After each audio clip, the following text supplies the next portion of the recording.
Assalamualaikum warahmatullahi wabarakatuh. Alhamdulillahirrabbilalamin. Pertama-tama marilah kita panjatkan puji syukur kehadirat Allah Subhanahu wa Ta'ala yang telah melimpahkan rahmat dan hidayahnya sehingga kita dapat melaksanakan perkuliahan pada hari ini. Tak lupa selawat serta salam mari kita junjungkan kepada Nabi Agung Nabi Muhammad SAW. Di sini saya akan mempresentasikan makalah kami dari kelompok 10 yang berjudul Pasca Hijrah ke Madinah dan Pembentukan Masyarakat Islam di Madinah. Langsung saja ke pembahasan yang pertama, yaitu perkembangan Islam di Madinah setelah Nabi Muhammad SAW hijrah. Nabi Muhammad SAW setelah tiba di Yathrib segera bertindak meletakkan dasar-dasar masyarakat yang hendak dibangun mengikuti ajaran Islam.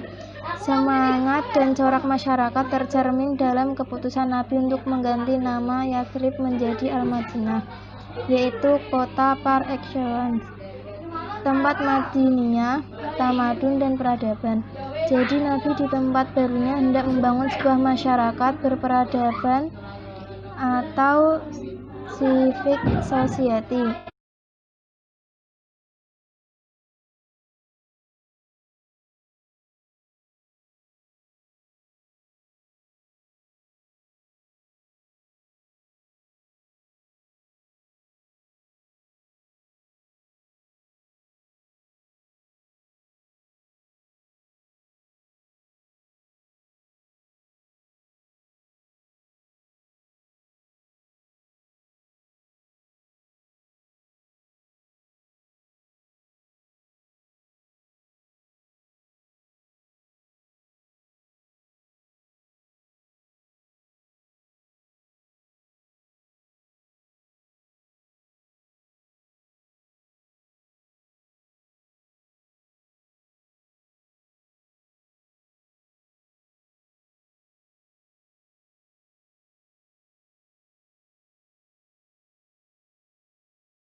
Pembahasan yang kedua adalah strategi dakwah Nabi Muhammad pada masyarakat Madinah.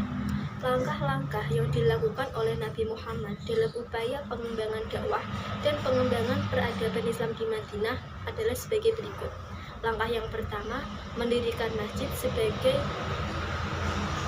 media dan pusat dakwah. Masjid pertama yang didirikan oleh Nabi Muhammad adalah Masjid Quba. Masjid ini dibangun di atas tanah milik Sahal dan Suhail bin Amr. Selanjutnya, Nabi Muhammad mendirikan Masjid Nabawi. Masjid Nabawi tidak hanya difungsikan sebagai tempat untuk sholat, tetapi juga difungsikan sebagai tempat untuk pendidikan, tempat pengajaran, tempat bermusyawarah, tempat mengadili perkara, dan kegiatan keagamaan lainnya. Setelah Nabi mendirikan masjid, maka orang-orang muslim ketika akan melakukan sholat tidak merasakan takut lagi. Takut karena dikejar oleh orang musyrik. Nah, pelaksanaan sholat pun juga dilaksanakan secara sempurna. Ada panggilan untuk melakukan sholat atau adzan. Orang yang pertama kali mengumandangkan adzan adalah Bilal bin Rabah yang memiliki suara indah dan merdu. Setelah itu, Nabi Muhammad juga membangun jalan dan jembatan. Jembatan ini digunakan untuk menghubungkan satu lembah dengan lembah lainnya, satu desa dengan satu desa yang lain. Ramainya pembangunan di kota Madinah menjadikan orang-orang di sekitarnya ingin datang ke Madinah dengan tujuan untuk berdagang. Hal inilah yang menjadikan Madinah menjadi kota terbesar di Jazirah Arabia. Langkah yang kedua adalah menciptakan hubungan persaudaraan baru atau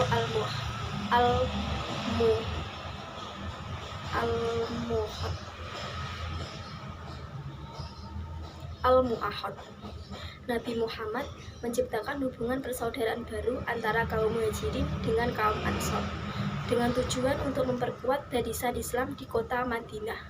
Nabi sendiri bersaudara dengan Ali bin Abi Thalib. Abu Bakar bersaudara dengan Khalid bin Zaid, dan Hamzah bin Abdul Muthalib bersaudara dengan Zaid.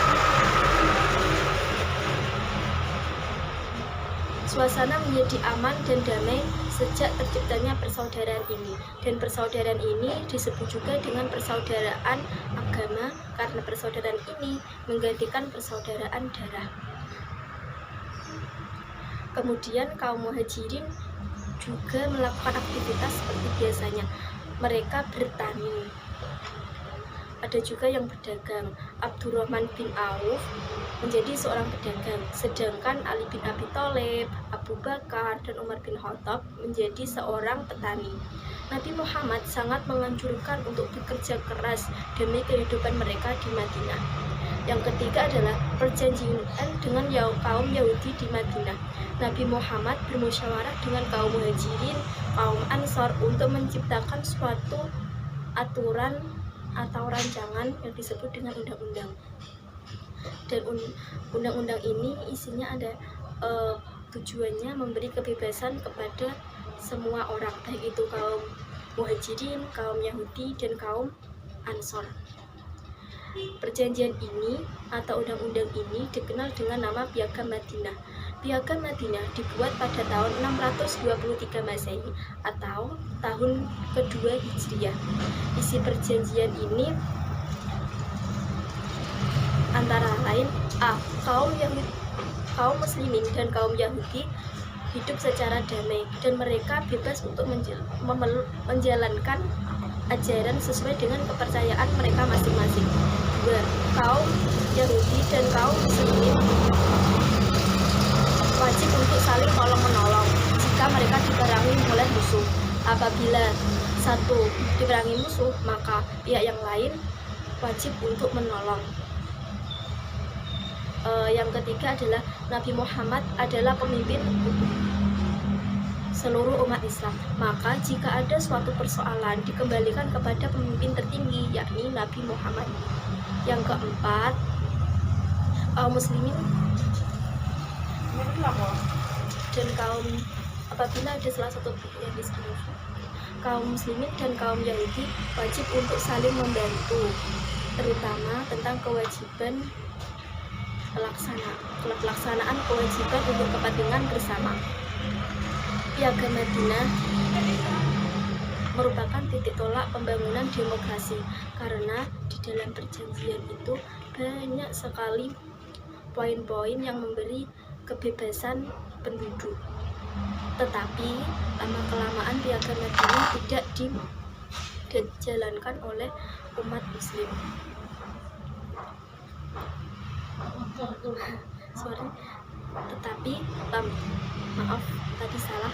Tetapi lama-kelamaan Piagam Madinah tidak dijalankan oleh kaum Yahudi dan hanya dijalankan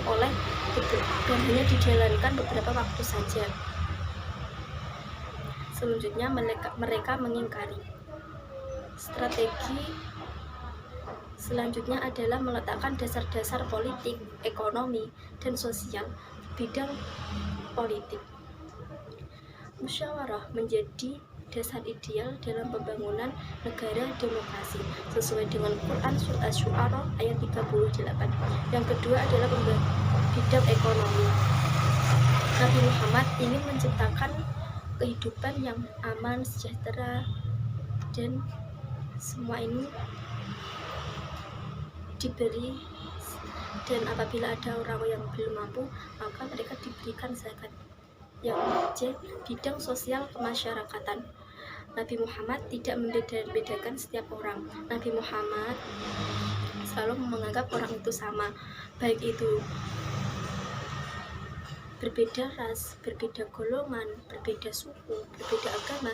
Nabi Muhammad tidak membanding-bandingkan. Yang terpenting di sisi Allah adalah iman dan takwanya, sehingga Nabi Muhammad tidak membeda-bedakan orang.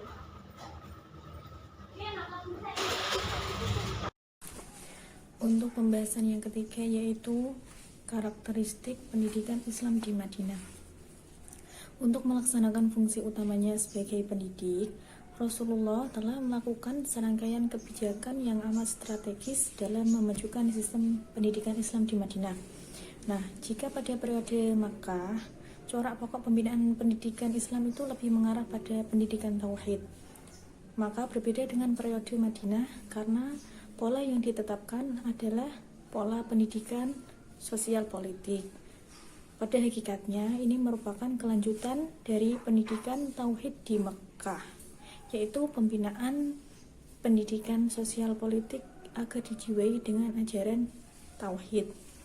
Pada prosesnya, kota Madinah disulap oleh Nabi Muhammad SAW menjadi kota yang maju dan berkembang pesat. Bahkan bisa dikatakan kota Madinah adalah salah satu kota yang dibangun dari prinsip-prinsip yang berasal dari dimensi wahyu Al-Quran dan sains yang termuat di dalamnya. Madinah ditata oleh Rasulullah sebagai wilayah yang menentukan bagi ruang dan tempat umat Islam untuk hidup, bekerja, dan beribadah. Maka wajar dalam waktu yang relatif singkat telah terjadi pergeseran mental penduduk Madinah yang dulunya selalu membanggakan fanatisme kesukaan menjadi sikap mengutamakan lingkungan hidupnya, atau disebut dengan al-muwatin wa al-ard, atas dasar nilai-nilai agama. Nah, masjid yang dijadikan sebagai pusat pengajaran Islam oleh Rasulullah bersama kaum muslim untuk membina masyarakat baru yang disinari oleh tauhid dan mencerminkan persatuan dan kesatuan umat. Bangunan masjid terletak di tengah-tengah penduduk Madinah. Salah satu sudut masjid itu dijadikan sebagai tempat kediaman Rasulullah bersama istrinya. Perkembangan materi dan tujuan pendidikan Islam di Madinah semakin luas dibandingkan pendidikan di Mekah. Hal ini diiringi dengan perkembangan masyarakat Islam dan petunjuk Allah. Tujuan pendidikan Islam bukan hanya difokuskan untuk membentuk pribadi kader Islam, namun masyarakat Madinah pada saat itu juga dibekali dengan pendidikan tauhid, akhlak, amal ibadah, kehidupan sosial kemasyarakatan dan keagamaan, ekonomi, kesehatan. Sekian yang dapat kelompok 10 sampaikan. Kurang lebihnya mohon maaf. Terima kasih. Wassalamualaikum warahmatullahi wabarakatuh.